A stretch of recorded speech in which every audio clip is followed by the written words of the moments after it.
WIAT CBS 42 News.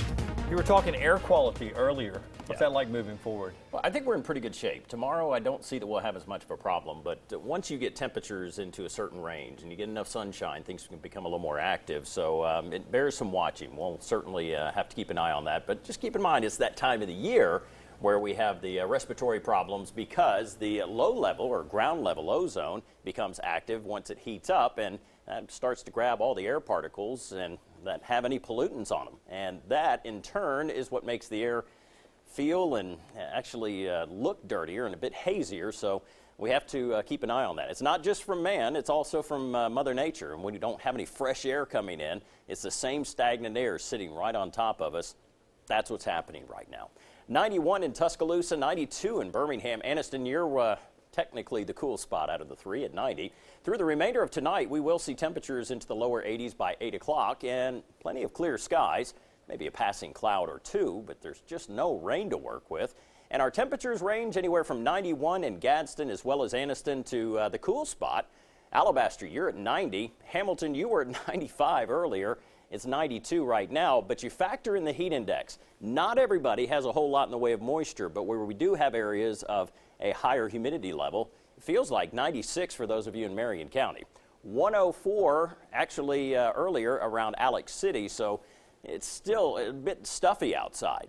But that moisture doesn't have an opportunity to get lifted up into the atmosphere where it's colder, so in turn, we don't have any rain. The radar very quiet now for much of the southeast, and high pressure is just parked right on top of us. It's like a big boulder in the stream.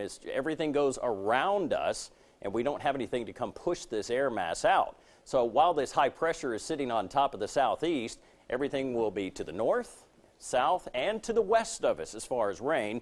And even then, this is a bit anemic across the Mississippi River Valley back into some of the southern parishes of Louisiana. Throughout the remainder of tonight, it's looking pretty quiet. Temperatures into the upper 60s and low 70s tomorrow morning. Birmingham will likely be the warm spot because of the heat island effect. We're looking at 67 in Gadsden, Pell City, Coleman, and Jasper tomorrow. And then the quick turnaround with the heat up as the temperatures make it into the low and mid 90s by the afternoon. I would not be surprised if a few spots in West Alabama again hit 95 to 97 degrees, depending on the sunshine.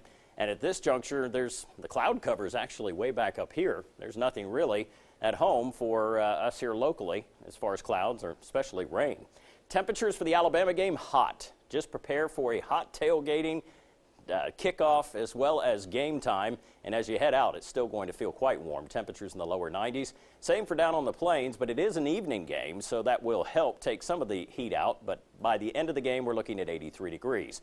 Now across our area for the remainder of tonight, a few clouds on and off like we're seeing right now, but those temperatures will begin to cool down, especially because of the drier air, and that will help. Here's your Storm Track 7-day. Hot for the next couple of days, at least through Friday. 91 on Saturday, and then finally a chance of a shower or a thunder shower as we get into late Sunday afternoon, Monday and Tuesday. But a better chance of rain as a frontal boundary tries to make its way into the south by next Wednesday. Jim?